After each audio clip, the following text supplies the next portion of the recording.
Assalamu alaikum. Welcome to the channel and welcome to the new topic of first aid. So last topic में हमने discuss किया था about the types of shock के मतलब हमारे पास कौन कौन से ऐसे शॉक्स हैं न्यूरोजेनिक शॉक इसमें से एक थी। इसके अलावा हाइपोवोलेमिक शॉक, कार्डियोजेनिक शॉक और उससे पहले हमने शॉक को भी डिस्कस किया था कि व्हाट इज़ शॉक।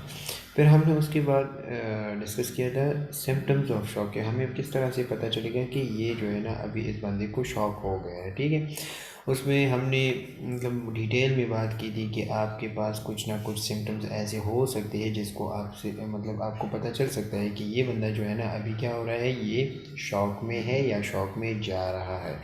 लेकिन लास्ट टॉपिक जो है ना इस चैप्टर का वो ये है कि हमने किस तरह से शॉक की मैनेजमेंट करनी है, हमने किस तरह से फ़र्स्ट एड प्रोवाइड करना है। ठीक है, तो अगर हम यहाँ पे देख लें तो हमारे पास क्या है कि first aid management of shock हमारे पास है फर्स्ट पॉइंट कि द पेशेंट शुड बी या should lie down and stay at rest. जो बंदा है, जो पेशेंट है, उसको आपने लाई डाउन करना है, नीचे लेटाना है एंड रेस्ट पोजीशन में उसको डालना है। ठीक है, क्योंकि उस वक्त मूवमेंट की ज़रूरत नहीं होती, ना वो मूवमेंट कर सकता है ना उसके लिए ज़रूरी है।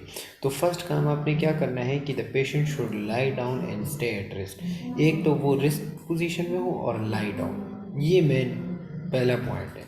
दूसरा हमारे पास क्या करना है कि keep the airway open and preventing the forward tilting of the head. क्या मतलब हुआ इसका कि जो बंदा मिसाल के तौर पर, ये मिसाल के तौर पर एक बंदा है तो आपने एक उसको तो लाई डाउन कर लिया।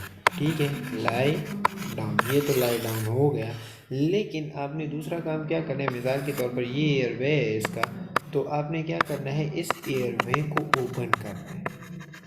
ठीक है, अगर एयरवे ब्लॉक होगा, ब्लॉक, ठीक है, तो ब्लॉकेज की वजह से ब्रीथिंग के मसाइल आ सकते हैं। जब ब्रीथिंग नहीं होगी तो टिश्यू परफ्यूजन नहीं होगा, मतलब टिश्यू परफ्यूजन जिस जो हो रही है उसमें ऑक्सीजन नहीं होगा। ठीक है, क्योंकि ऑक्सीजन तो मिल ही नहीं रहा।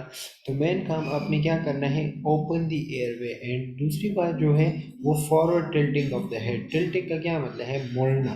ठीक है, जो हेड है ना ये आगे की तरफ मुड़ा हुआ ना हो। अगर मिसाल के तौर पर एक बंदा है, उसका जो हेड है वो इस तरह आगे की तरफ मुड़ा हुआ है, तो इससे क्या होगा, यहाँ ये जो निक वाला एरिया है ना, निक एरिया, इस पे प्रेशर आएगा।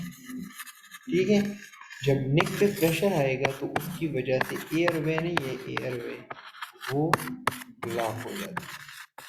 ठीक है, तो आपने ये ख्याल रखना है कि एयरवे ओपन हो। और दूसरी बात ये है कि preventing the forward tilting of the head, control external bleeding. मिसाल के तौर पर शॉक तो हमने डिस्कस किया था ना कि शॉक किस वजह से हो सकता है। तो अगर ब्लीडिंग हो रही है, ठीक है, तो ब्लीडिंग में आपने क्या करना है, मिसाल के तौर पर कोई ट्रॉमा हो गया है, कोई स्किन से जो है ना मतलब स्किन टेयर हो गई है और उसकी ब्लीडिंग हो रही है, या कोई फ्रैक्चर हो गया है, तो आपने फर्स्ट ऑफ ऑल क्या करना है, उस ब्लीडिंग को कंट्रोल करना है। ठीक है, ब्लीड को कंट्रोल करेंगे तो शॉक ऑलरेडी कुछ ना कुछ कंट्रोल हो जाएगा, क्योंकि अगर ब्लीडिंग कंटिन्यू होगी तो शॉक जो है ना वो क्या होगा, वो वर्सन होता जाएगा।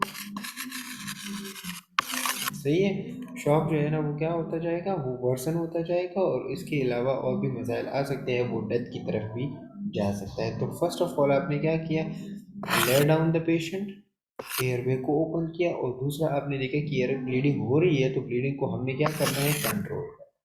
ठीक हो गई बात। इसके अलावा keep the patient warm bye covering with a blanket R sheet. यहाँ पे ये बात जो है ना इम्पॉर्टेंट है, एक शीट आता है उसको हम वार्म शीट कहते हैं, वो आगे मैं आपको कभी दिखा दूंगा कि वो किस तरह से होती है। यहाँ पे जो पेशेंट है ना उसको आपने वार्म रखना है, क्योंकि अगर वो एक्सपोज होगा, एक्सपोज टू द इन्वायरमेंट, तो वो कूलनेस की तरफ जाएगा। किस चीज़ की तरफ, कूलनेस की तरफ जाएगा। तो अगर उसकी बॉडी कूल हो रही है ना, तो उससे मसला ये होगा कि उसके जो बॉडी टेम्परेचर है वो डाउन होता जाएगा। क्लियर है, तो उसकी वजह से ट्रेमर्स हो सकते हैं। क्लियर, और एरिथमियाज भी हो सकते हैं। एरिथमियाज क्या है, एरिथमियाज है the abnormal heart beat. Clear हो गई बात। तो आपने क्या करना है, जो पेशेंट है उसके एक्सटर्नल ब्लीड को कंट्रोल करना है और दूसरा पेशेंट को वार्म रखना है, या आप उसको ब्लैंकेट के साथ कवर करें या कोई शीट हो उसके साथ कवर लेके। लेकिन ये जो फर्स्ट एड बॉक्स होता है ना, इसमें एक शीट आता है, एल्युमिनियम शीट उसको कहते हैं, वो उसमें प्रेजेंट होता है ताकि अगर पेशेंट वगैरह इस तरह के आ जाए तो उसको हमने वार्म किस तरह से रखना है। क्लियर होगी बात। दूसरा, इसके अलावा अगर हम देख लें, properly position the patient. Properly position the patient का मतलब ये है कि मिसाल के तौर पर उसके राइट हैंड राइट हैंड में फ्रैक्चर हो गया, क्लियर है, और आप उस पेशेंट को राइट साइड पे ही लेटा दें, तो मतलब ये प्रॉपर पोजीशन है नहीं है। आपने क्या करना है, उसकी जो इंजरी वाली साइड है ना उसको बचाना है, उसको उसको उस पर प्रेशर नहीं लाना। तो मिसाल के तौर पर राइट साइड पे कोई इंजरी है तो आपने उसको बचाना है, उस पर प्रेशर नहीं डालनी। तो properly position the patient according to the injury के मुताबिक आपने उसकी पोजीशनिंग करनी है। अच्छा, last, open airway and alert for vomiting. कभी कभार इस तरह होता है कि एयरवे जब आप ओपन करते हैं तो वोमिटिंग भी हो सकती है, तो वोमिटिंग के लिए आप रेडी रहें, क्योंकि वोमिटिंग में मसला ये होता है कि जब वो वोमिट करता है तो ये मोस्टली इस तरह है कि जब भी वो वोमिट करेगा ना तो वो इस तरह लंग्स में वो जा सकता है, इसको हम एस्पायरेशन कहते हैं, एस्पायरेशन, या वो एस्पायरेट कर सकता है।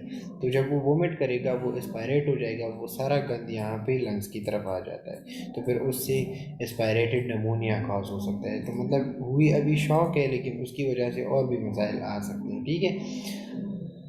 अच्छा, अब लास्ट पे अगर हम देख ले तो एक और है, एक मतलब एक कंडीशन है, वो कंडीशन ये है कि if there are no spinal injuries use of the following position. मिसाल के तौर पर अगर कोई स्पाइनल इंजरी नहीं है, सर्वाइकल इंजरी नहीं है, थोरेसिक इंजरी नहीं है, तो उस टाइम पे क्या हो सकता है, आपने कौन कौन सी पोजीशन जो है ना वो फॉलो करनी है। अब पोजीशनिंग की बात कर लेते हैं। कभी कभार इस तरह होता है कि ज़्यादातर इंजरीज में स्पाइनल इंजरीज आ सकती है, मोस्ट ससेप्टेबल, ठीक है। तो अगर नहीं है तो आपने क्या करना है, elevate the lower extremities, place patient flat face up and elevate the legs 8 to 12 inches. क्या मतलब है इसका, आपने इस तरह करना है, ये यहाँ पे अगर आप देख रहे हैं नहीं तो ये क्या हुआ है, एलिवेट द लोअर एक्सट्रीमिटीज को आपने एलिवेट करना है, ताकि ब्लड जो वहाँ पे प्रेजेंट है फीट्स में वो वहाँ पे जमा हो गया है तो वो क्या हो जाए, वो ऊपर की तरफ आ जाए। क्लियर हो गई बात। Do not tilt the patient body को टिल्ट नहीं करना, मतलब उसको इस तरह नहीं करना, सीधा जो है ना उसको लिटाना है, मतलब आपने उसको साइड बाय साइड नहीं करना है। ये मिसाल के तौर पर पेशेंट है तो आपने उसको इस पोजीशन में नहीं डालना, ठीक है। तो जो अपर बॉडी है इसको फ्लैट रखना है, और अपर बॉडी को फ्लैट, और ये जो फीट है इसको इस तरह से एलिवेट करना है। क्लियर हो गई बात। अच्छा, इसके अलावा do not elevate any fracture limb unless they have been properly splinted. अब मिसाल के तौर पर आपने देखा नहीं है, स्पाइनल इंजरीज तो नहीं है, लेकिन उसको शायद जो है ना लोअर लिम्ब इंजरीज हो गई है।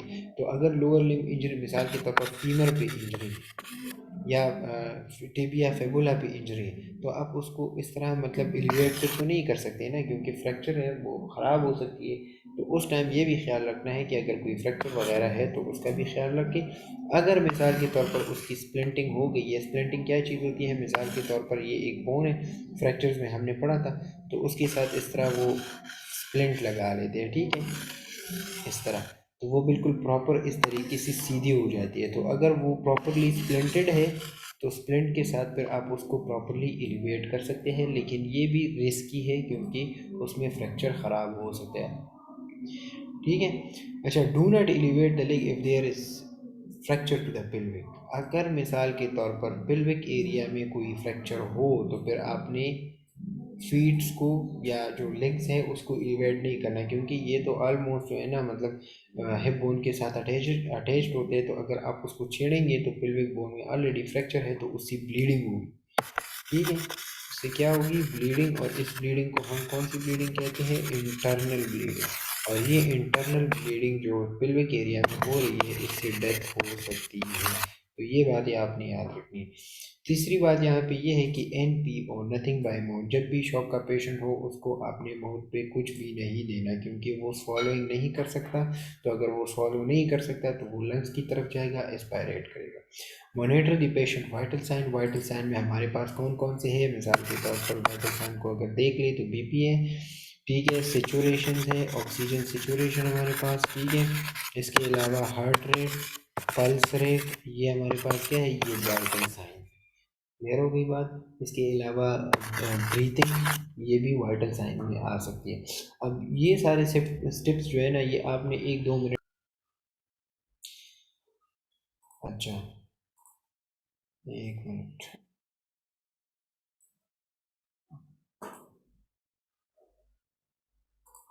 अच्छा, ये सारे तो आपने कर लिए कि मिसाल के तौर पर मॉनिटर द वाइटल साइंस, और ये सारा काम आपने कर लिया है, लेकिन लास्ट में आपको पता चला है कि मिसाल के तौर पर इसका ये जो शॉक है ना, ये क्या हो सकता है, ये और भी सवेयर हो सकता है। तो आपने क्या करना है, रेफ़र करें पेशेंट को हॉस्पिटल की तरफ, क्योंकि हॉस्पिटल में वो सारे जो मैनेजमेंट के टूल्स होते हैं ना वो प्रेजेंट होते हैं, ठीक है। आपके पास तो इतना टूल्स वगैरह नहीं होते ना, मतलब आपके पास तो फर्स्ट एड होते हैं, वहाँ पे इसको जो है ना फ्लूइड रिसिसिटेशन हो सकती है, फ्लूइड रिसिसिटेशन करेंगे प्रॉपरली, उसको जो है ना ट्रीट करेंगे। लेकिन आपने तो फर्स्ट एड दे दिया है, मतलब आप उससे वो हॉस्पिटल तक पहुंच जाता है, लेकिन वो बाद में उसको सरवाइव करने के लिए ज़रूरत होती है ड्रग्स की, फ्लूइड रिसिसिटेशन की। तो उसके लिए आपने उसको क्या करना है, उसको रेफ़र करना है टूवर्ड्स द हॉस्पिटल। तो ये कुछ स्टेप्स हो गए कि मतलब अगर स्पाइनल इंजरीज नहीं है तो कौन कौन सी पोजीशंस आपने फॉलो करने हैं, और दूसरी बात ये है कि आपने फर्स्ट एड मैनेजमेंट कौन कौन सी देनी है। यहाँ पे ये वाला चैप्टर जो है ना वो ख़त्म हो गया है। नेक्स्ट लेक्चर में इंशाल्लाह हम असेसमेंट ऑफ न्यू बॉर्न की बात करेंगे कि अगर न्यू बॉर्न पैदा हुआ है या एक बच्चा पैदा हुआ है तो आपने उसकी एग्जामिनेशन किस तरह से करनी है, आपने क्या क्या चीज़ें देखनी है। ये वाला टॉपिक जो है ना ये ऑलरेडी पब्लिक हेल्थ में भी हम डिस्कस करेंगे, जो मदर एंड चाइल्ड हेल्थ है, कि मतलब from the top of the body, the lower part of the body, हम इस किस तरह से बेबी की एग्जामिनेशन करते हैं। ठीक होगी बात। तो ये सारा कुछ हम वहाँ पे भी डिस्कस करेंगे, लेकिन यहाँ पे हम फर्स्ट एड के रिलेटेड डिस्कस करेंगे। और इसमें कुछ ऐसी चीज़ें हैं जो पब्लिक हेल्थ वालों में नहीं है, क्योंकि ये रिफ्लेक्सेस अगर हम देख लें ये बात, तो ये वहाँ पे नहीं है। तो ये वाला चैप्टर इंशाल्लाह नेक्स्ट लेक्चर में डिस्कस करेंगे। तब तक के लिए इजाज़त दें। अस्सलाम वालेकुम।